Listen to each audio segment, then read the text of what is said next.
Hanging with Higgins, where author and former prosecutor John J. Higgins interviews his intriguing guests about their lives, knowledge, experiences, and projects. Explore, learn, and be entertained. Come, join us now.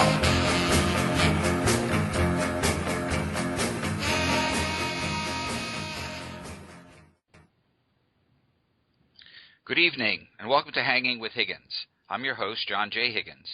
Tonight, I have another interesting guest, Dr. Sharon Buchbinder, who's a registered nurse, PhD, an expert, researcher, and professor in the healthcare field, an association executive, and a novelist. She and I also had some brief conversations on the topic of human trafficking at a recent writers' conference where we had met a few weeks ago. Creatures, Crime, and Creativity Conference outside Baltimore, Maryland. She has been the co-author of 7 textbooks in the healthcare field and the sole author of 4 novels, Desire and Deception, Killer Kisses, Obsession, and Some Other Child. She has sites on Facebook at facebook.com Sharon.Buchbinder, that's BUCHBINDER, .romanceauthor. Her Twitter account is at @sbookbinder. And her main website is www.sharonbookbinder.com.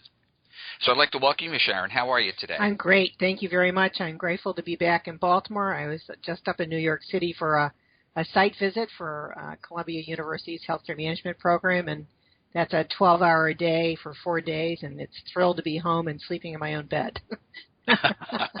Yes, I've always felt that New York City is a great place to visit, but a little intense to live there, although my cousins do live there. Yeah, it was a great trip, great visit. I think I saw almost all of New York underground through subways. So I guess they don't have the tree up yet anyway. No, we were pre-tree. Oh, pre-tree. Pre-tree, yes. Well, that sounds like interesting, like 12-hour days. Why would it be so long? Well, because you meet with the students, you meet with the faculty, you review documents. There's a lot of sort of forensic investigation that you do when you do a site visit to go to a program. It's sort of like a joint commission visit in terms of checking to see if the program's meeting the standards. And of course, Columbia University being Columbia University is just fabulous. But it was a great visit. The faculty are wonderful. The students are fabulous. And when I left, I said I wish I could apply and start over again. So. Well, actually, I think my cousin Robbie graduated from Columbia. And then my cousin Ruthie's husband, Arthur, has a Ph.D. in social work from Columbia. Yeah, great place. Yeah, great place. Yeah, been there a few times. Maybe you could tell us how your career kind of developed? Well, I graduated with a bachelor's degree in psychology, a really useful degree. She said not. And me too, so I know. Okay. And I couldn't get a job, to put it mildly. In anything except, you're going to enjoy this, chopping lettuce at 5 in the morning for an airline catering industry, back when they were actually serving you food on the airlines. That's what abnormal psychology Yes, is for. Exactly. I was analyzing those heads of lettuce. And I was pre-med, but at the time, it was 1973, there were 13 applicants for every medical school slot. And needless to say, I did not get in. Right. So I was really not happy with chopping lettuce, and so I started calling around looking for jobs in healthcare, even as a volunteer, so I could get some resume building on, and so I could get something that would give me a foot up for medical school applications. And I got connected to Hartford Hospital. My phone call was transferred several times, and I wound up talking to this nurse who told me about this wonderful program where I could become a medications technician in a year. It's an allied health program, and they would pay me, get this, pay me to go to school. They would pay me $50 a week. I was thrilled. It was, I had never heard of being paid to go to school. And it was in healthcare, it was in a hospital. It turned out Hartford Hospital was one of these really unusual places where they treated the employees well, and it was a great place to learn to become a healthcare practitioner. And I just continued going to school after that. I got my master's degree in psychology, don't ask. And then I went on and I did everything backwards. I got my nursing degree. It helped me because I went to 4 different schools in Albany, New York, and it was back in the 80s. and nursing was not good about articulating and accepting other people's work. And so they told me I would have to start three of the four schools, those three baccalaureate programs, told me that I would have to quit my day job, and I was actually making more money than my husband, who was a resident. And I was running the IV service at Albany Medical Center, and I would have to go back to school full time. So I said, thanks, but no thanks, and went down the street to the associate degree program at Maria College, where they said they would give me, credits for all the work I'd done as an undergraduate, and they would also, give me a job teaching anatomy and physiology, because I taught that before at Hartford, University of Hartford. So I was thrilled to do that, and then eventually got my PhD in public health at the University of Illinois School of Public Health in downtown Chicago, and I did a postdoc at Hopkins in kids mental health services, and wound up in pediatrics. So it's a varied route, and it all does come together. It ties together eventually. So, but sometimes you don't know where your life is going until you look back on it. It's amazing. It really is strange how that kind of works itself out. Yeah. And then all of a sudden you go, aha! That's what this was about. Yeah. It's like unique training that we get, well beyond what the academics ever think that you need for training. You certainly were all over with that. Yes, interdisciplinary, shall we say? Yes. Yes. So now, how did your writing all develop? Well, I've always been a storyteller. Even when I was a kid, I would make stories up, and then I get into a lot of trouble for making stories up. And I actually was writing stories as soon as I could hold a pencil. I would write stories, and in high school I started submitting stories to magazines, and I even submitted a handwritten script on yellow legal pad to the man from U.N.C.L.E. Wow. They were all rejected, but I had lofty goals, and I still had the rejection slips. But it was exciting. It was fun. I could make up my own worlds. Eventually, I had to sort of stop that because life got in the way. Well, that's funny, because I'm probably close to your age then, because I was trying to write Ian Fleming Bond novels. There you go. It was like I was reading all his books, and I was going, oh, I think I can do this. Yes. And I'm sitting down and going, well, you know what? I really don't know anything about Paris. Although I think today, with access to the internet, I would have been able to make something up. So yes, probably. And I haven't heard somebody say the man from U.N.C.L.E. in I don't know, a very long time. I have to confess, I had a horrible crush on Dave. Yes, exactly, I did, and who is now Ducky on NCIS. So it gives my heart a little trip hammer when I see him. I'm like, yay, he's back. And he's so cute. Well, he really didn't do anything in the interim, did he? Not much, no. He was like lost. Yeah. So, and the other guy, I'm trying to think of Napoleon Solo, but Robert Vaughn, maybe? Yes, that's right, Robert Vaughn. Mm-hmm. Yeah. I mean, he of course was bouncing around other things. But no, that was a neat time, too. So, then when did you start writing novels?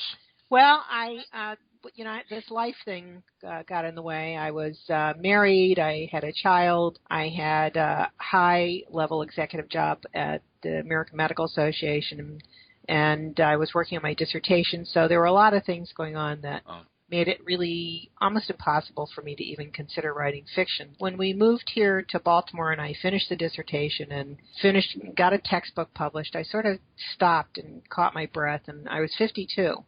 And for me, that's sort of a midpoint, half a century. My family, the women in my family, live a very long time. And so I guess I had my midlife crisis, and I turned to my husband and I said, if I don't write fiction now, I never will.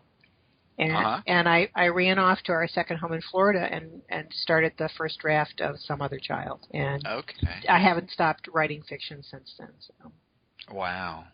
Yeah, no, 'cause that sounds like a very intense schedule that you had. And it's, was. I found that I really can't do law and write novels. Yeah. It's just different channels in the brain. You're like in the romance genre, right? Mm-hmm. What brought you to that? Well, I actually started writing in horror, mystery, and science fiction because that's what I cut my teeth on reading. I loved Heinlein. I loved Agatha Christie. I wanted to be Nancy Drew when I grew up. I mean, it was all those stories sort of, that was girl power and women could be the protagonist. And I really was very inspired by those stories. So my first short stories were actually in those other genres. And I actually took boot camps and went to writing workshops for that. But one of the things that was persistently a problem is I always had relationships in the stories. Okay. And those genres aren't big on relationships taking the front, burner sort of thing. And okay. what I found with romance, a friend of mine said, maybe you want to think about romance. And I'm like, romance? What? Bodice ripper? What are you thinking? And I said, no. It's changed. And so I joined Maryland Romance Writers and Romance Writers Association of America. And what I discovered was that it was a very big umbrella. And under that umbrella, I could write romantic suspense, I could do fantasy, I could do science fiction, because within that big umbrella are these different cross-genre opportunities. So I can do a thriller. Desire and Deception is actually a romantic thriller. I could do a romantic suspense like Obsession, or almost a straight-up mystery like Some Other Child. So there's a lot of flexibility within that confine of the romance being front stage. Well, see, I didn't even know that, because I'm new to the whole writing world. So, and then, a lot of the stuff I read over the years about it, more like in the 80s when I was seriously looking at it. And then, then law school came and all of that, so I went off on a whole other tangent. It's good to know that some of these, because part of my problem today is that, when they're trying to get you to label your genre, I think so many things cross over one to the other that, it's hard to label. It is. It's really hard. Exactly what something is. Yeah. And particularly if you're going to be creative with it.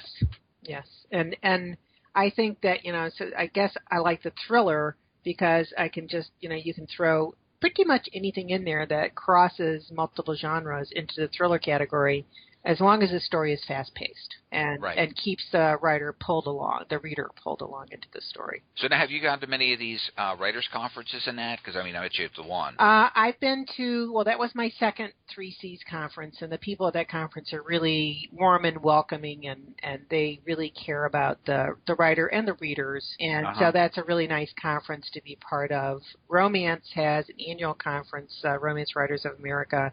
And I used to, when I was president of Maryland Romance Writers, I attended a lot of those, but I've cut back on them because one of the things that we all have is in our life is we've got so much time we can allot and so much money we can allot to these activities. So I sort of have to pick and choose what I need at that particular time, depending on what book I'm working on or what I'm trying to promote. So. Well, that was one of the things that really surprised me with that 3C conference, was that really how open everyone was. I never went to any of those things because, if you read Writer's Digest and all of these publications, it seems to me that it's a bunch of English teachers that are ready to pounce on one another, and not exactly something I would be looking forward to. Yeah. I was really surprised in a very, good way with that. I was happy to meet you as well. Delighted to meet you. Are you working on anything beyond? Because I think you just came out with the Some Other Child book, right? Some Other Child, yes. I had written that. I started writing that back in 2005, believe it or not, and then finally, after revising it multiple times, self-published it because I couldn't get anyone to publish it because it wasn't fitting a specific genre. And after I self-published it, I was enormously gratified to received the Paranormal Romance Guild's Reviewers Award for Best Suspense and Best Mystery. Wow.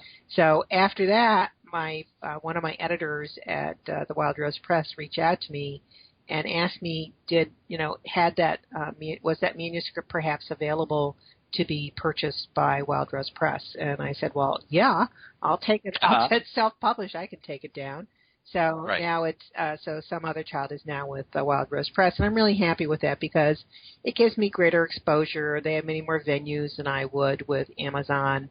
I mean, there are a lot of people who say self-publishing is the way to go, and that's great if you're already a big name author. Like Rebecca York does very well in self-publishing because she already had a long established career. She's published over 125 novels.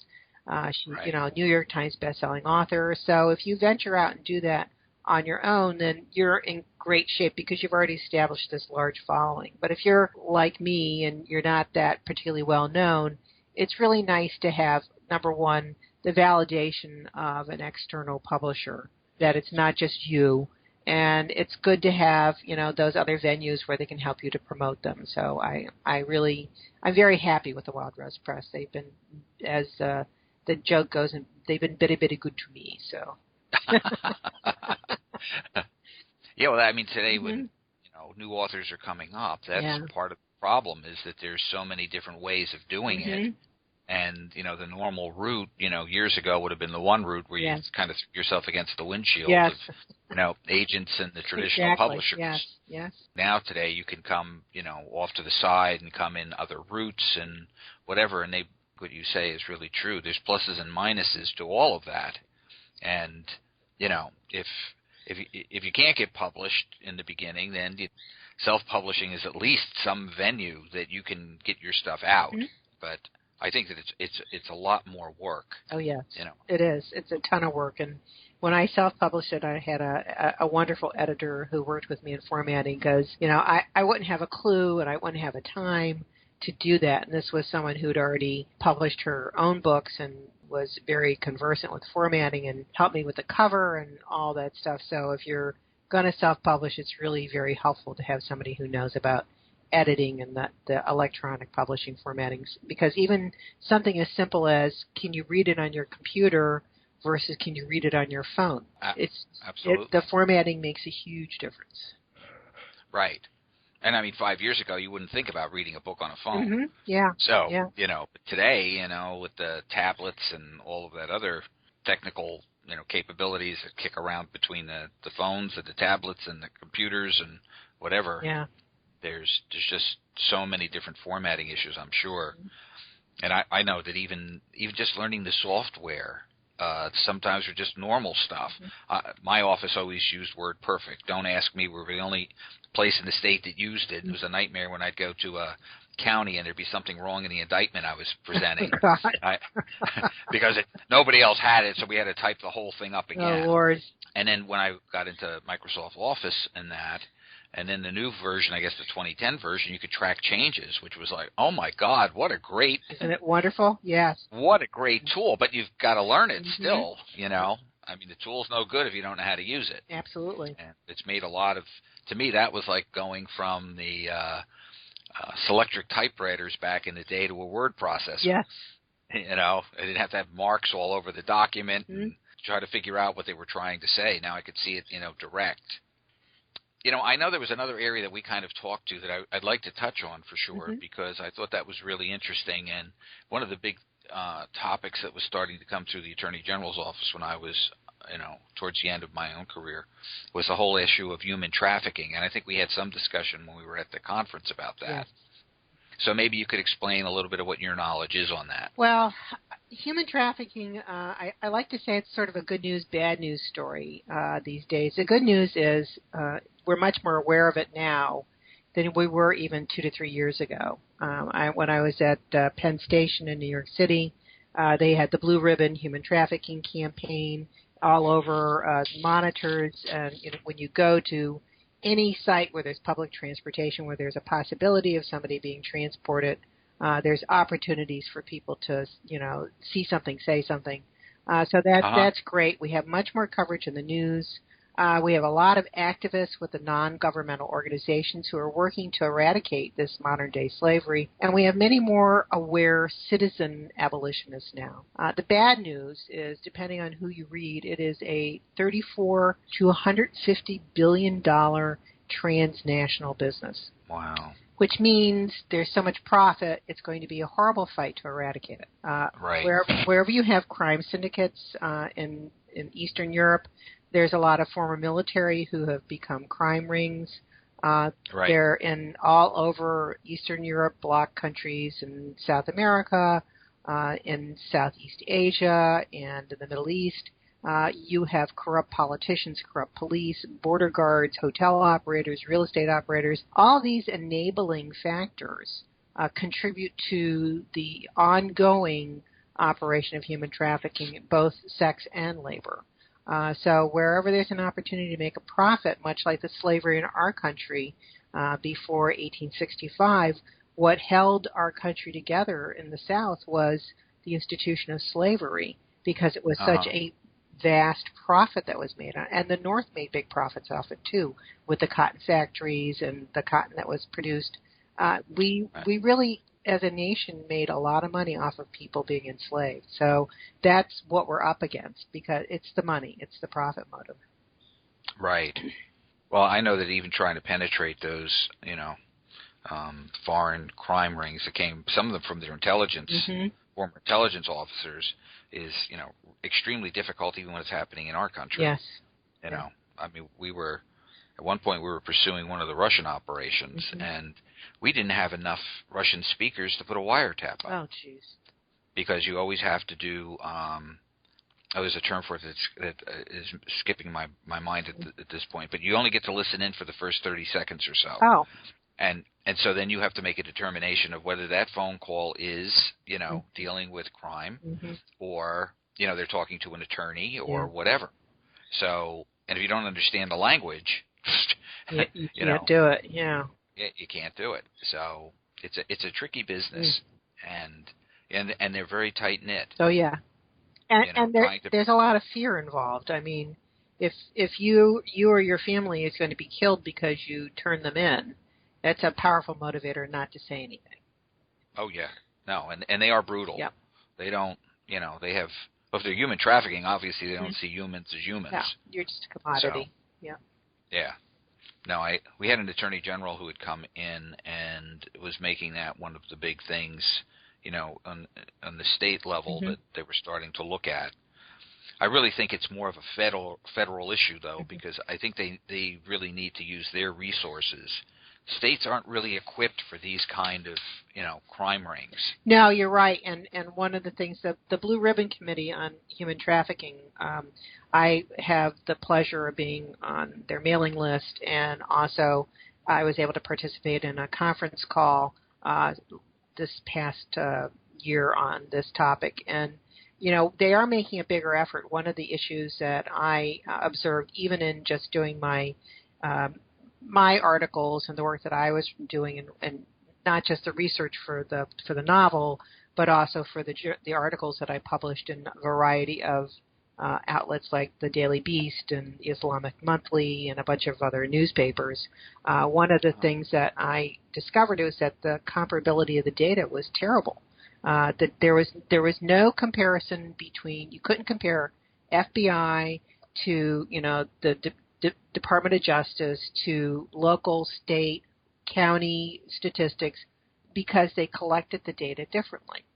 And so when you have these data collection that is all at variance with each other, it's like trying to compare apples with oranges. And so you get in these conversations and somebody say, well, no, it's really not that big of a deal because we only had one case last year. Well, you only had one cleared case. Right. Yeah. No, exactly. Case. Not, you didn't prosecute people, but you had one clear. So that's part of the language that's the problem. And what the feds were saying is that all the federal agencies now are going to be collecting the data in a uniform manner. So that's important, and the states are going to need to get on that same playing field and collect the data in the same manner so we can compare apples to apples, not apples to oranges or pineapples or whatever. So that's a big issue. Well, when I was in the bias crime office, we started that in the early 90s because the economy really had a major effect on what was going on in that whole area. Yes. Because there was a big migration from a lot of the minorities out of the cities because the jobs had disappeared and they were moving into rural areas, so that kind of disrupted what was going on there. And so there was a lot of, I don't want to say minor attacks, but, there were a lot of numbers. It wasn't necessarily life-threatening. Yeah. And so we went from, we were up in the 1,365, I think was one of the early 90s numbers. It might have been the first year that we compiled it. And I did this anti-bias crime play with high school students that eventually started reducing it. But, we'd have 1,365 of the crimes here, and Mississippi would have 4. Oh, really? So, how interesting. Yeah. So you knew that, they really were not gathering the information. Yeah, exactly, and that's the same thing with human trafficking. There, if you don't take a temperature, you won't find a fever. And there's a lot of counties that just don't want to take a temperature. They don't want to know what's happening. the police want to turn a blind eye, and this is in our own country, because they don't want to be bothered with them. Part of the problem is, what do you do once you find it? How do you handle it? When we had the FBI sweep, and they rounded up all those people, and they had 150 minors, what was in the news the very next day? What do we do with them? Yeah. Where do we put them? We have no clue. They didn't plan. Right. Let's have a sweep. Let's get all these people, and then we have all these kids and no place to put them. Right. And then on top of it, then you have the immigration issue that kicks in. Yes. Because, they're getting them into the country not legally. Mm-hmm. So, the paperwork isn't right. And now you've got, these immigrants that are really victims. Yes. That, and then we can end up victimizing them just, yet again. Putting them through the system. Yes. Yeah. And, the whole immigration thing has changed so much, pre 9/11, it was one whole different operation than what it is post 9/11. When we do pleas and whatever, we really didn't pay much attention to, immigration status, because, ICE itself, unless it was a really heinous crime, they really were turning a blind eye to a lot of it. And then after 9/11, it was like, now anybody, has got to be, incarcerated or detained, and then the process starts. And luckily I wasn't a defense attorney, so it wasn't an issue for me. Yeah. But, when you took a plea in a certain way, they would get, probation here, but it was guaranteed to get them deported. Mm-hmm. And then there was case law that you got to advise them. So now plea elocutions have a whole other level. 10-minute spiel, Oh, before the you're through with whatever the defendant is. And but I think that's good. As you were saying, that the whole idea of putting the notifications up in the public transportation areas, at least can give the victim at least some kind of, knowledge.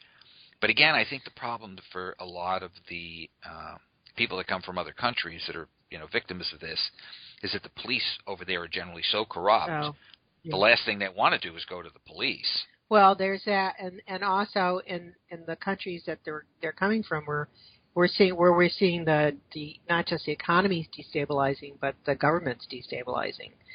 In the Middle East right now, one of the largest problems that I see in human trafficking is Syrian women and children. They're tremendously at risk for trafficking. They're being, if they escape from Syria, they're in refugee camps. There are persistent reports coming out from the Middle East that there are wealthy men from the rich Gulf countries prowling the refugee camps so that they can buy little girls in what are called temporary marriages. And so the family will take money for this temporary marriage and send their daughter off because they're basically starving in this refugee camp. And then this wealthy man will promise that he will take good care of their little girl, and then he will use her as he wishes, take her back to his country, and then dump her on the streets of his home country. And then these children are then re-victimized and re-exploited. And so there's always, wherever there's sort of this chaotic situation, there's in Turkey, it's Roma children who are enslaved in begging rings. Marginalized peoples are oftentimes the most victimized, and that's that sort of that bias, hate aspect. I mean, in Thailand, there are hill people who've been living there for centuries who are not considered citizens of Thailand. And so the people of the hill country will be the first that will be victimized for trafficking. So it's a very challenging problem all over the world. There are different levels of it in different parts of the world.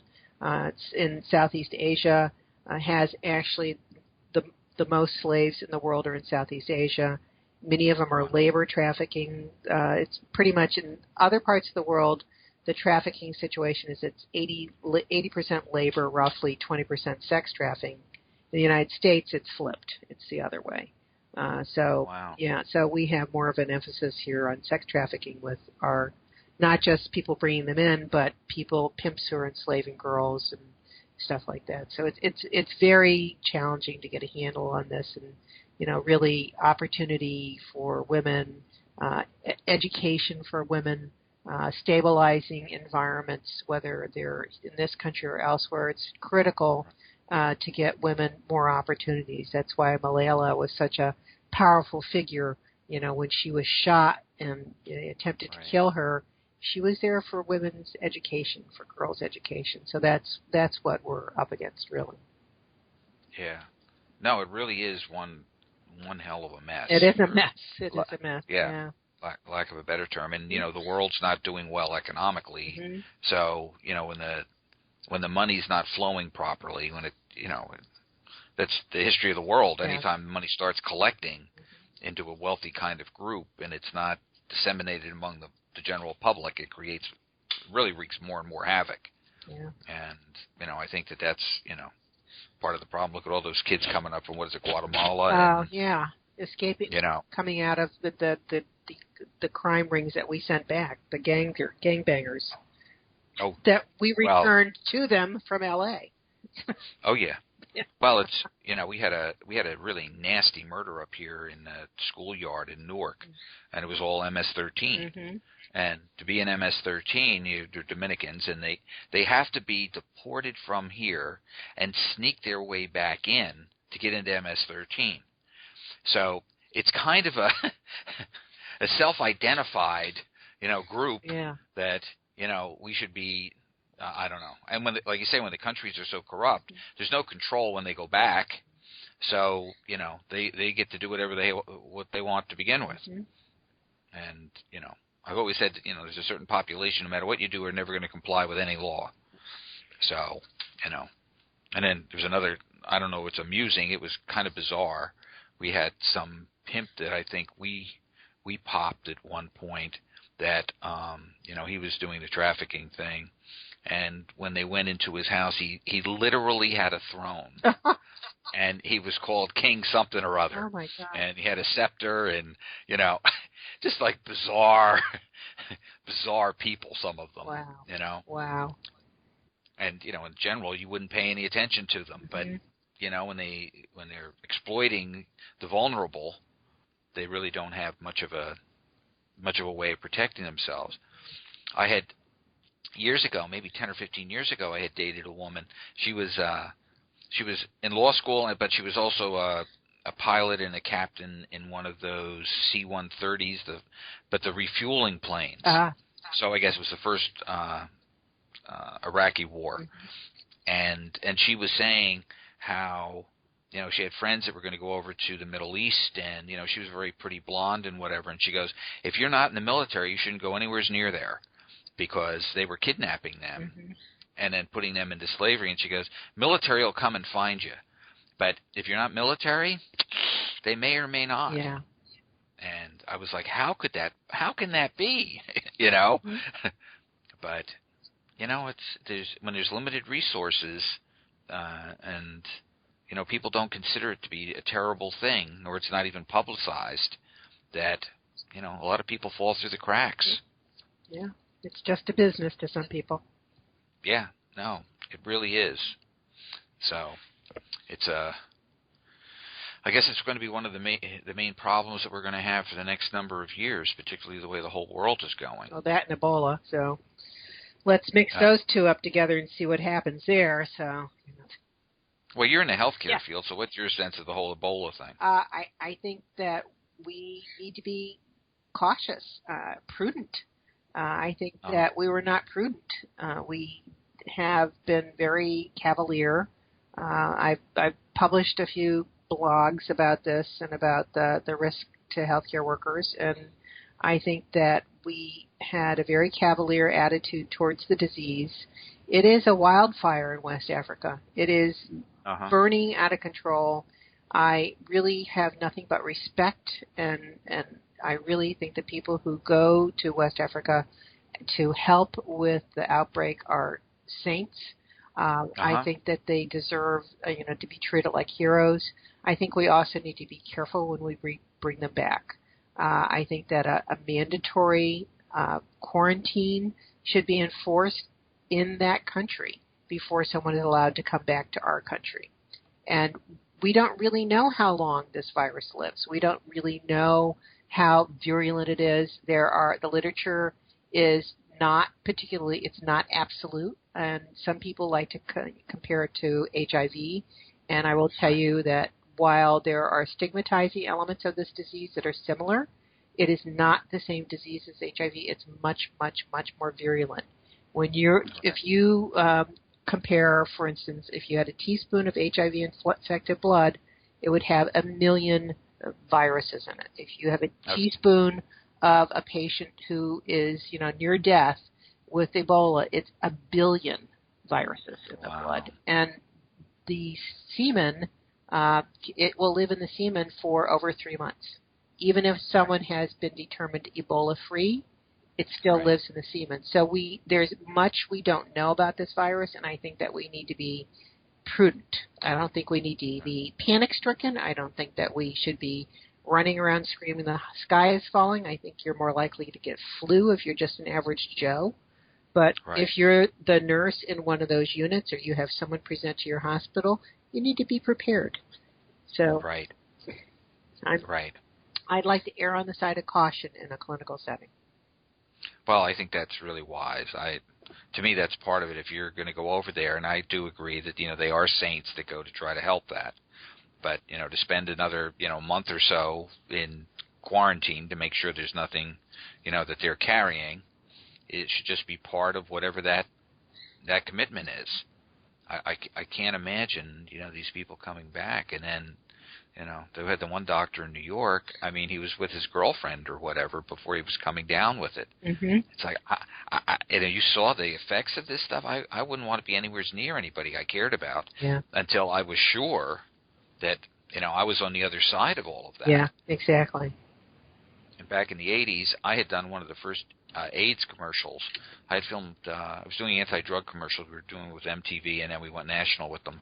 And I come back from filming Phil Collins, and there was a prisoner in Trenton State Prison who had AIDS. They had their own AIDS wing by then, in 86, and he wanted to do, a drug, an anti-drug / AIDS commercial, because he got it from using needles. Mm-hmm.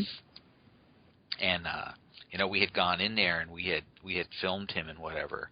And in 86, I wasn't sure they even knew then exactly how it was all transmitted. Mm-hmm. So I made sure that I wasn't eating anything in there. I was very careful of what I touched, because if you do it wrong, it's a death sentence. Well, or at least it was in 86. In those days, and we now have drugs and retroviral treatments, and we have people who it's now considered a chronic disease, and that's a great success. It's hopefully someday we'll have a vaccination for it. It's a fabulous success. Unfortunately, what has happened with the generation of gay males who have forgotten or did not have that exposure to seeing their friends and family drop dead. My husband and I were at one time, we used to breed and show cats, and at least a third to 50% of the people who were involved in cat shows and cat breeding were gay. And we had a large community of friends in the cat fancy, and we watched in horror as 50% of our friends died. Yeah. And there's no sense of that horror now, that it can happen to me. So we're seeing a resurgence of HIV infections because we have people who don't remember. Right. Don't have. Well, we were doing that with the normal vaccinations, right? With smallpox and all the other, there's been such a movement anti-vaccination, I guess, for some of the side effects that come from them, that they're not vaccinating kids over stuff that we were vaccinated, against without even second thoughts. And you think you eradicate it, and then once it starts again, then there's these large vulnerable populations. And, the Ebola stuff made me nervous because they were, they're flying in planes from place to place. And, almost as a sideline, I've always been concerned with the terrorists coming up with biologicals. Funny you say that. That was one of my first blogs about it. It's when that incident, when patient 0, Duncan, arrived on the scene. That was my first blog, basically, was about that, because I was concerned about exactly that sort of thing because they can do that. Yeah, and then, if you're a terrorist sitting in Iran, they've got labs, they've got scientific equipment, they've got everything at their disposal. Yeah. You start coming up with something that, has a long incubation period that passes through everything, and then it gets into another country. I mean, it's, we are so, our communities are so moving, and there's so much contact, one group to another, that, that one nurse that was flying on the plane from place to place, why the CDC just let her on, I mean, somebody's head should roll on that. It is a conundrum. You do have to worry about, politically it was challenging for me to understand why, in light of the panic that was, happening, that people would think it was okay. That surprised me, to put it mildly. Yeah. And if anything, we should always err on the side of caution. Exactly. Because, you turn that loose, and I think people forget this because no one really, I don't know, I didn't really learn about the history of certain diseases in any course I can think of. I mean, I wasn't in the medical track, but when what was it, the Spanish flu came through in the 1910s. Millions of people died. Millions. Yeah. It wasn't, a cute little commercial with Mucinex. No. Yeah. It was nasty and deadly. And then think of polio when for as long as that, was that 30 or 40 years that it was really running rampant. Even presidents could get it. Yes, exactly. And you get something like this. I mean, what is really surprising to me is that Ebola's been over there for the last 20 years, and no cases in the United States at all. Well, and then all of a sudden, we're going, one right after the other. Well, there's a lot of different theories about it. There's a lot of people who think that somehow that the virus has mutated. There's also, there's 5 different strains of it, only one of which supposedly doesn't affect primates, but it lives in any primates. It lives in monkeys, gorillas, chimpanzees. So it has a nice little pooled reservoir. It has a larger plus the fruit beds. So the reservoir is quite large and quite hardy, and people eat monkeys in Africa. So that's part of the culture too. And so one of the things that we need to keep in mind is that we are sometimes interfering with cultural behaviors when we tell people you can't do this, you can't do that, and by the way, please don't eat monkey. So that's that's like our turkey. For some people that's a very festival food. When my brother is a public health commissioner, and he had an instance where at the airport they smelled a strong odor of something roasted, and the customs official that was admitting this person in opened the suitcase, and there was a very nicely roasted monkey in the suitcase. And when they queried the person as to why they brought a roasted monkey, they said, well, I'm going to a wedding, and this is my wedding gift. And so, those are the sorts of things that we also need to look at as well. So it's part of the culture. So that's we need to be mindful of all that. But 1976 was the last big outbreak. We have another big outbreak. I call this, as do others, this is a wildfire. And if we don't put this wildfire out, you can be certain there are going to be tremendous consequences, not only in Africa but throughout the world, because we are a mobile population, because we have people who don't necessarily listen to people when they tell them you're sick and you need to go home or stay home. So the consequences can be devastating. Oh, we just had that locally with that news reporter from NBC. She lives locally here in the Princeton area, and still went out to go get soup, even though she was voluntarily in a quarantine. I mean, I understand people need to live, but when you're being quarantined, you're being quarantined. Exactly. And I don't think anyone ever really understands all of the complications that come, particularly from a virus. They're tricky little devils. Yes. And they do mutate. They may not appear the same way, down the line. And then, to expose other people, I just, I agree with you in terms of the quarantine kind of thing until we get a handle on it. And, and we, in some ways, I'm really surprised Homeland Security isn't on top of that because of the bioterrorism piece. that there should be some kind of protocol that if something starts coming into the country, we should have facilities and whatever, similar to what Ellis Island had been, I guess, back in the day, to deal with that kind of issue. It just shows me again that despite all the money we spend, sometimes it's like the thought process gets lost. Well, I think the intelligence community is worried about this. I think that they're trying not to make people hysterical, but I think that anyone who has half a brain in the intelligence community is concerned and should be concerned about this as a potential weapon. Yeah. Definitely. Well, to me, I think that's one of the main functions of government. Mm-hmm. I do believe government does some things, and it does some things well, and it also has some responsibilities. You can't function without a government.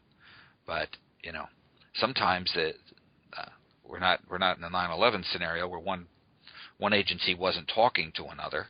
But, I sometimes I wonder that we're not still almost in that stage again, because they become very turfy. Mm-hmm. And, I know that, I always kind of crack up that, the FBI is going to take the case.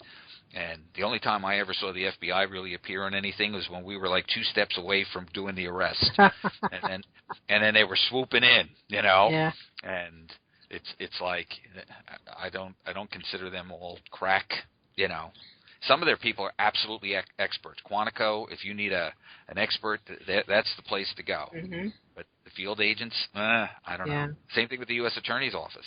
Some people think the U.S. Attorney's Office is like all these superstars.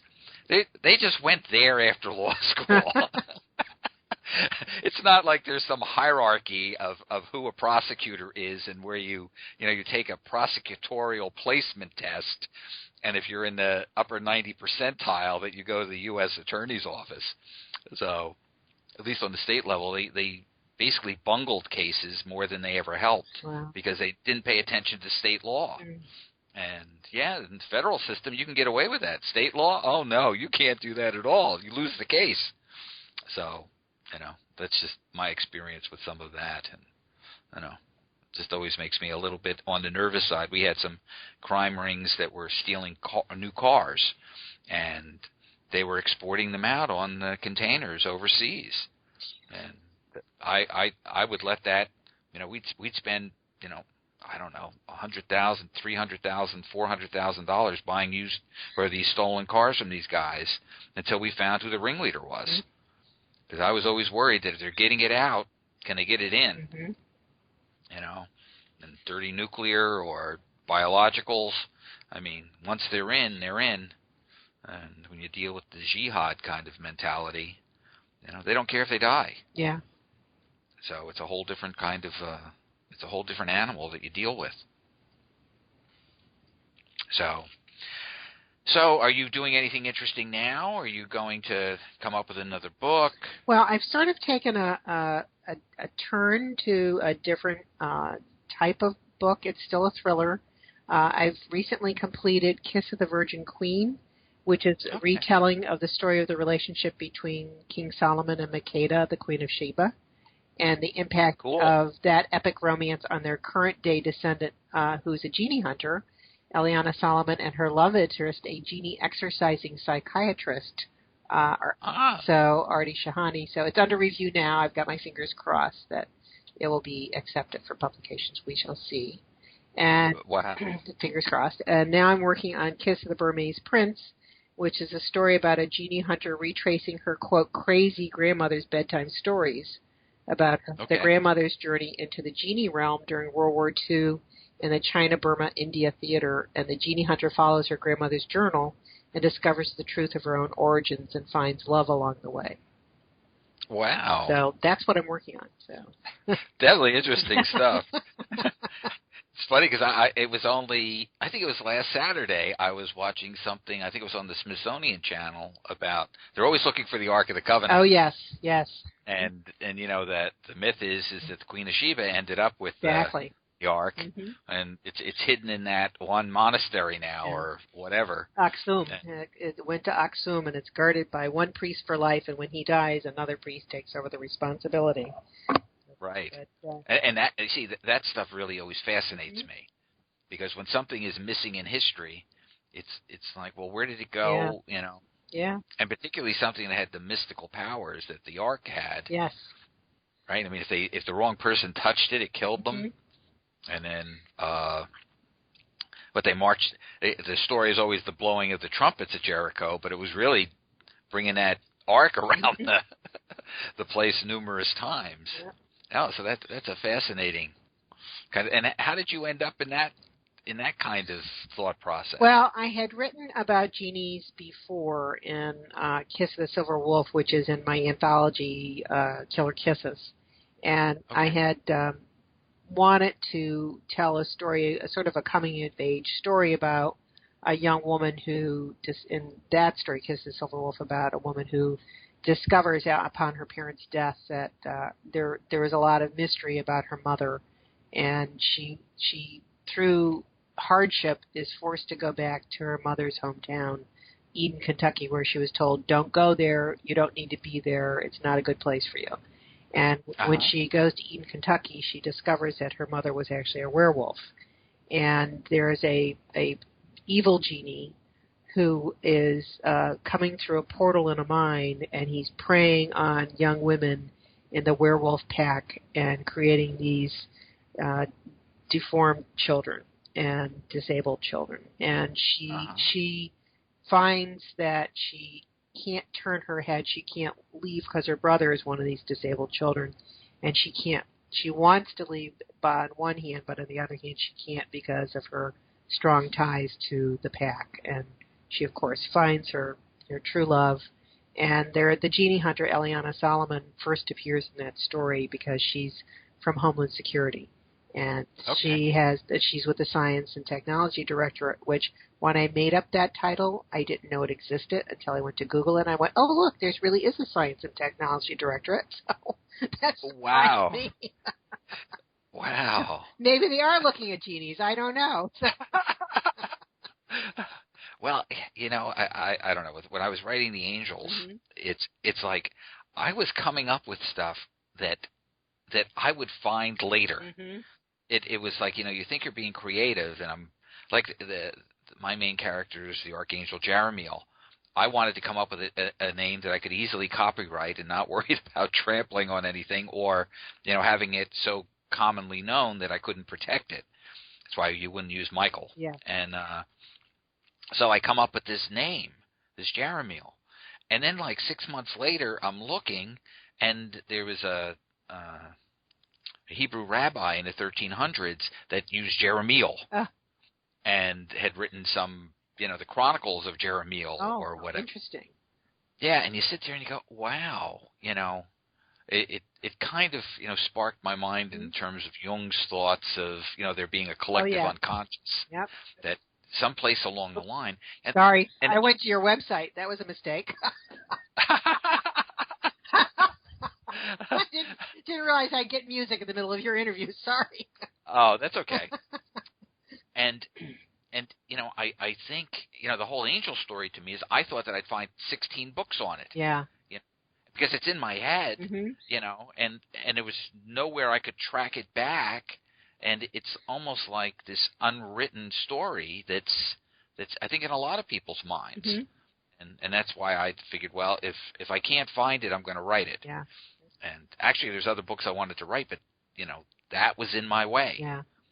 I kept rethinking it, and it was like, okay, well, then I'll put it on paper.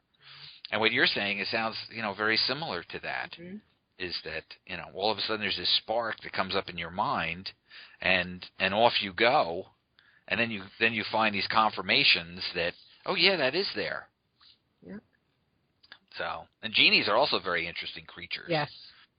I mean, you know, they're not all these little good things kicking around. No, they're like us, though. They have the power of choice. I've done a lot of research on this. I've done 4 years of research for this book, and I've read across religions. I've read Islam. I've read Judaism. I've read Christianity. I've read Ethiopian Coptic work, Kabran Nagast, and I've you know, what I'm finding is we have as religions so many commonalities, which is why I get so frustrated when people emphasize the differences. We have more in common than we don't.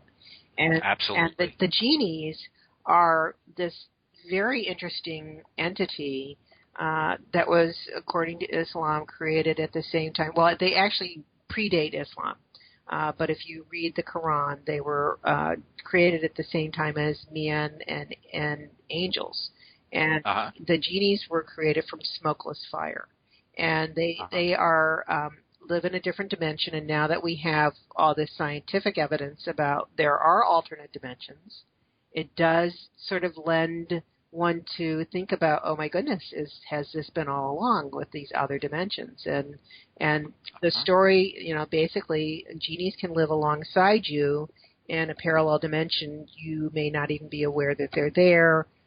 They have the power of choosing between good and evil, just like people can. They can do good deeds. They can do bad deeds. They can fall in love with humans, although they're not supposed to. There have been stories of genies marrying humans. And so there's lots and lots of stories about sort of this mythical being that, is embedded within that culture. And it's not just a Middle Eastern culture. It's also found in parts of Southeast Asia where the population has migrated, taking some of these stories with them. And so when you talk to people from that part of the world, they will tell you, oh, yes, I know about genies. And I have an Egyptian student a former student who's an Egyptian.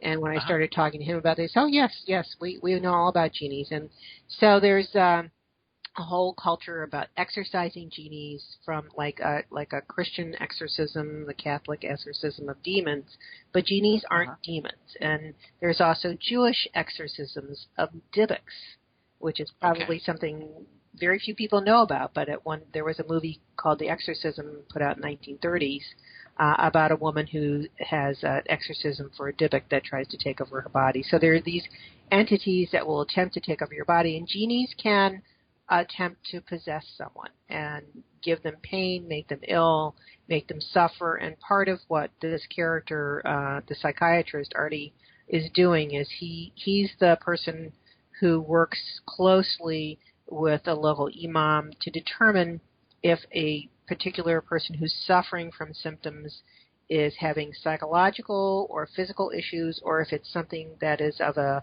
supernatural nature.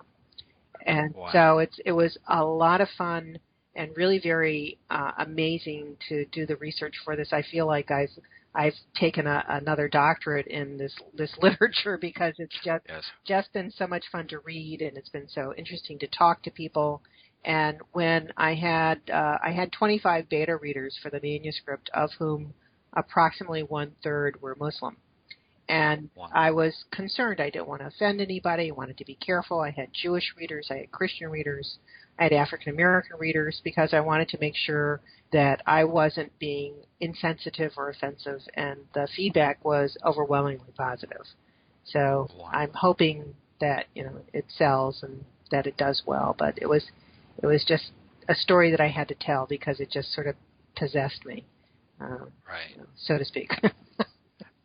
Well, we're out of time, so people can find your information at your website. Yes, www. Maybe you could just give that to us again. Sharon Buchbinder, SHARON Buchbinder, BUCHBINDER.com. My Twitter handle is at SBUCHBINDER, and I'm on Facebook. You can find me under Sharon Buchbinder, romance author, or my book has a page. Obsession has its own Facebook page as well. And that I'm also on Pinterest, if anybody wants to see pictures of my inspiration for my Kiss of the Virgin Queen. I collected a number of different images of the Queen of Sheba and King Solomon and the Ark of the Covenant. And I think that it's interesting, because a lot of people have copied those pins, because it's that topic. It's just a subject that people are just so fascinated by. As you said, we're always interested in what happened, what really happened. So, well, that's great. So hold on, and I'll be right back with you. Thank you. I want to say thanks to our-truth.com for making this broadcast possible. For more information about me and my book series, The Archangel Jeremiel and the War to Conquer Heaven, you can go to www.john-j-higgins.com, and the website for this radio show, which is www.hangingwithhiggins.com. And with that, I will say good night.